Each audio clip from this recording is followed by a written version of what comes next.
अगले साल से फिर चुनाव के माहौल देखने को मिल जाएंगे।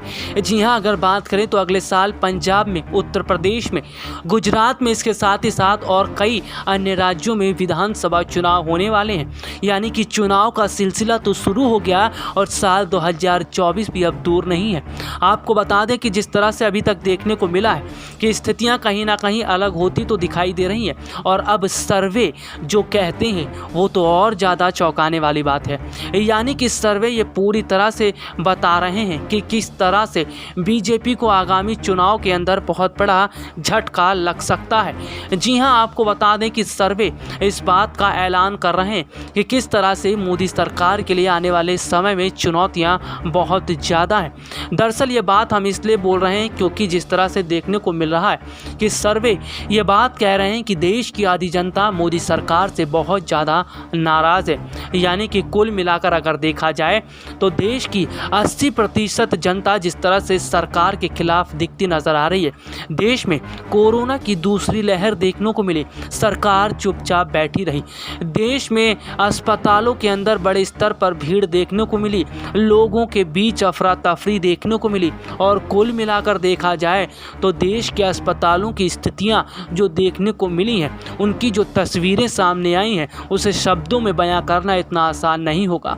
मरीज जिस तरह से बिना दवाइयों के दम तोड़ते जा रहे थे, बिना ऑक्सीजन के दम तोड़ते जा रहे थे, और अगर बात करें शमशान घाट और कब्रगाहों में जिस तरह से बड़े स्तर पर कोरोना से मरने वाले लोगों की वहां पर भीड़ देखने को मिल रही थी, इससे साफ पता चल रहा था कि सरकार हाथ पर हाथ धरकर बैठी हुई है।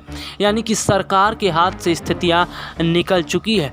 देश की जनता ये उम्मीद कर रही थी कि सरकार आएगी और मदद करेगी, लेकिन सरकार ने मदद तो छोड़िए, सरकार ने आरोप ये लगा दिया कि इसमें उसकी गलती नहीं है। सरकार तो ये कह रही थी कि सारी गलतियां विपक्षी पार्टियों की है, और सरकार का सच जैसे जैसे आ रहा था, सरकार वो जनता के ऊपर लगाम कसती नजर आ रही थी। हालात तो इतने खराब हो गए कि सरकार ने ये तक ऐलान कर दिया कि जो ट्विटर, फेसबुक, सोशल मीडिया पर लोगों से मदद मांगेगा उस पर भी कार्रवाई की जाएगी। रासुका जैसा कदम उत्तर प्रदेश के मुख्यमंत्री योगी आदित्यनाथ ने उठाया था। यही सब देखकर जनता का गुस्सा मोदी सरकार पर और भड़क गया। और अगर बात करें तो चुनावों से पहले जो सर्वे सामने आए, उन सर्वों में देखने को मिल रहा है कि 80 से 80% जनता जिस तरह से सरकार के खिलाफ उठकर खड़ी हो गई है और बदलाव की बात कर रही है।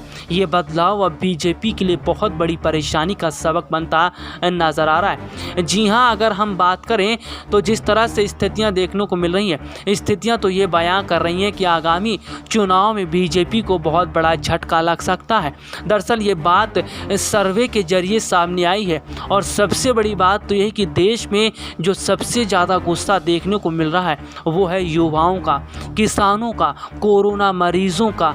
यानी कि देखा जाए तो लंबी फहरिस्त है लोगों की, और सरकार की गलती गिनवाने के लिए तो उनके पास पूरा आंकड़ा पड़ा हुआ है। साल 2014 से लेकर 21 तक की अगर बात करें, मौजूदा समय के अंदर सरकार को 7 वर्ष पूरे हो चुके हैं, और इन 7 वर्ष के अंदर देश की अर्थव्यवस्था किस तरह से डूब गई। देश में युवाओं के सपनों पर पानी फिर गया, किसान हाल बेहाल हैं, और देश में मरीजों के लिए अस्पताल नहीं है, दवाइयाँ नहीं हैं, और सरकार पीठ थपथपाती रही कि हमने बहुत बड़े बड़े काम कर दिए। यानी कि सच्चाई अब सर्वे के जरिए सामने आ रही है। देश की जनता का मूड अब सर्वे बता रहा है, और सर्वे जिस तरह से बता रहा है देश की जनता का मूड, यही अब बीजेपी के लिए चुनाव में झटका लगेगा। यानी कि कहा जाए तो शायद अगर ये कहना गलत नहीं होगा कि साल 2024 का लोकसभा चुनाव मोदी सरकार हार रही है। देश की जनता बीजेपी के खिलाफ उठ खड़ी हुई है।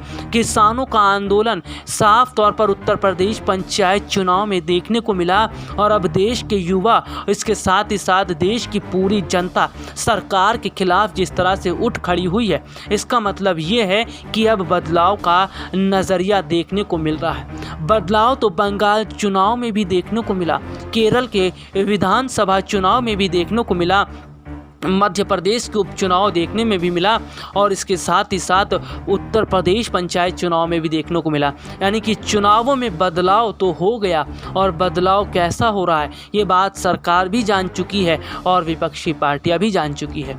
यानी कि बदलाव हो रहा है, उससे बीजेपी के लिए मुश्किलें खड़ी हैं तो विपक्षी पार्टियों को मजबूती दिखती नजर आ रही है। मौजूदा समय के अंदर देश की जनता जिस तरह से कांग्रेस पार्टी की तरफ झुकती जा रही है, जिस तरह से दोबारा कांग्रेस पर विश्वास जता रही है, इसका मतलब ये है कि देश की जनता उठ खड़ी हुई है और कांग्रेस के साथ जाती दिखाई दे रही है।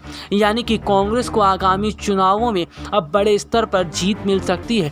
कांग्रेस को बड़े स्तर पर जीत तो मिलती नजर आ रही है, लेकिन कांग्रेस एक बार फिर जिस तरह से मजबूत स्थिति के बाद खड़ी हुई है, साल 2014 के बाद से कांग्रेस जिस तरह से आज मजबूत स्थिति में खड़ी है, इससे साफ पता चलता है कि कांग्रेस पार्टी को संभालने के लिए राहुल, प्रियंका और सोनिया जिस तरह से काम करते नजर आ रहे हैं, उससे साफ पता चल रहा है कि वाकई में स्थितियां अब बहुत ज़्यादा सुधर रही हैं। वहीं चुनावों की हम बात करें तो चुनाव तो कुछ ऐसे हैं कि जिससे साफ पता चल रहा है कि वाकई में स्थितियां अब अलग होती नज़र आ रही हैं। यानी कि अगर कुल मिलाकर देखा जाए तो बीजेपी की तिकड़ी काम नहीं आ रही, मोदी लहर खत्म हो चुकी है और अब बीजेपी के पास जो धुरंधर थे उनके भी सारे पूरी तरह से पत्ते खुल चुके हैं। और अगर बात करें तो स्थितियां ये बात कर रही हैं कि अब बीजेपी के साथ साथ मोदी लहर भी खत्म हो चुकी है।